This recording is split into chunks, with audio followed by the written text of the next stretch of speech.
मेरे दिव्य गुरुदेव श्री परमहंस योगानंद जी के द्वारा ये टॉपिक, नकारात्मक और बुरे विचार कहाँ से आते हैं। अत्यंत बुरे प्रकार के विचार कभी कभी अवचेतन मन यानी कि हमारी मेमोरी, हमारी याददाश्त से उत्पन्न हो सकते हैं।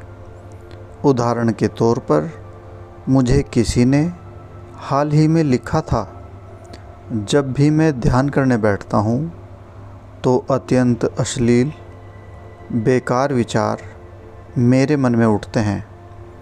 जब मैं ध्यान करने का प्रयास करता हूँ तभी ऐसा क्यों होता है। इस प्रश्न के लिए मेरा उत्तर यह है, इसका कारण अत्यंत सरल है और वह है तुम ध्यान नहीं कर रहे हो। जीवन में पहली बार, शायद कई जन्मों में पहली बार तुम अंदर उतरकर अपने को पहचानना सीख रहे हो। मन अतीत के सभी अनुभवों का भंडार गृह है, जिसमें नकारात्मक विचार, बुरे विचार, परनिंदा, सांसारिकता आदि सभी संग्रहित हैं। अगर मन में इस तरह के अन्य आध्यात्मिक संस्कारों की भरमार है तो यह स्वाभाविक ही है कि जब तुम पहली बार अंदर झांकोगे तो इन्हीं सब का दर्शन होगा।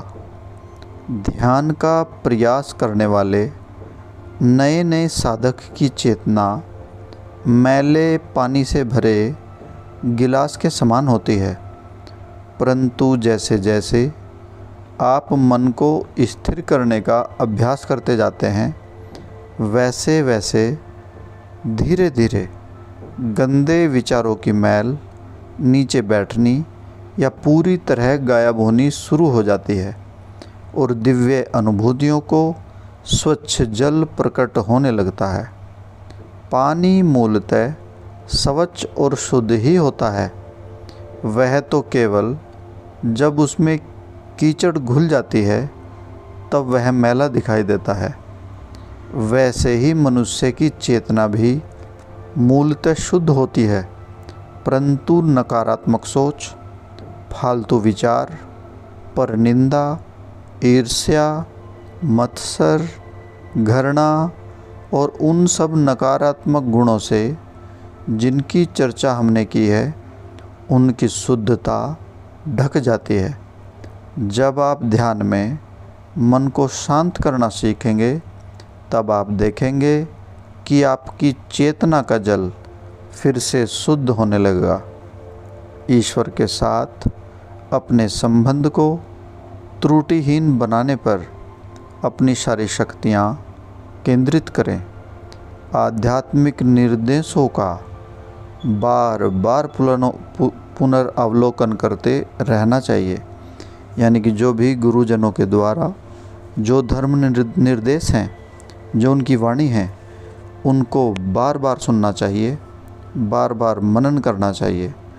गुरुदेव इसी प्रकार कभी कभी हमें एकत्र बुलाते थे और आध्यात्मिक सफलता के लिए आवश्यक गुणों पर बोलते थे।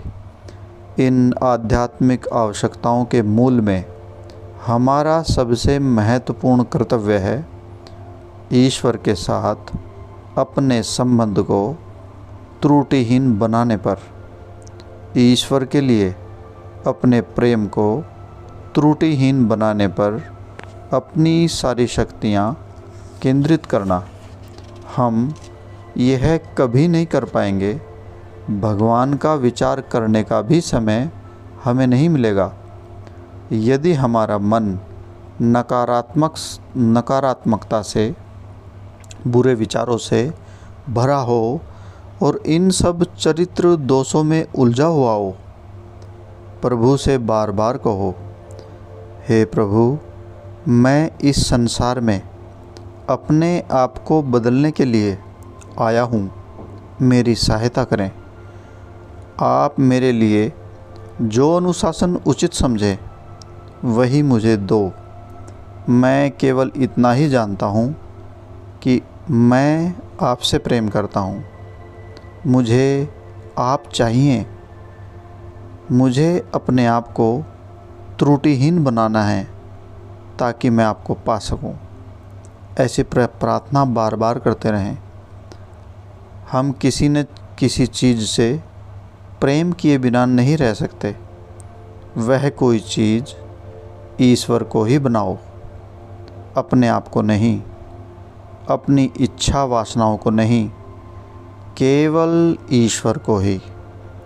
अपनी सारी लालसा और एकाग्रता को ईश्वर की दिशा में ही मोड़ दो। यदा कदा कभी कभी शरीर और मन और अहंकार आपको नीचे खींचने का प्रयास भी करें तो उससे निराश न हो। प्रभु से मन ही मन कहते रहो, मेरे मन में आपके प्रति प्रेम जगाओ, मुझे दर्शन दो। हे प्रभु, मुझे दर्शन दो। ईश्वर के साथ उस घनिष्ठ संबंध के लिए प्रार्थना करो जिसमें प्रभु की वास्तविकता का आपको एहसास हो और इस बात का आपको अनुभव हो कि वे आपको उत्तर दे रहे हैं। इससे आपका सारा जीवन ही बदल जाएगा।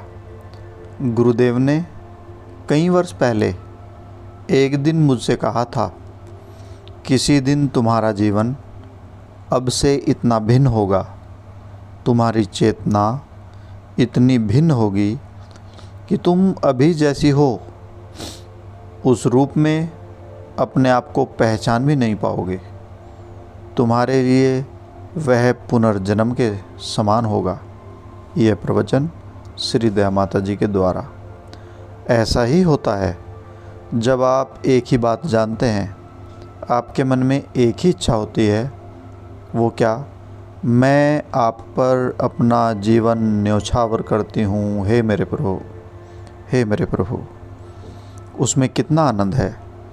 वह कोई थका देने वाला परिश्रम पूर्ण कार्य नहीं होता। ईश्वर जैसे चाहें आपका उपयोग करें, इसमें असीम आनंद मिलता है। तब आपकी यही इच्छा होती है कि काश आपके पास उनके नाम का घोष करने के लिए करोड़ों मुख होते, उनके प्रेम को प्राप्त करने के लिए और व्यक्त करने के लिए कोटि अवधि हृदय होते। अपने जीवन में अधिकाधिक अच्छा करते जाने का और अपने जीवन को हर प्रकार से आध्यात्मिक बनाने का प्रयास कभी मत छोड़ें। याद रखो, संत और पापी में केवल इतना ही फ़र्क है कि संत ने कभी अच्छा बनने का प्रयास कभी नहीं छोड़ा।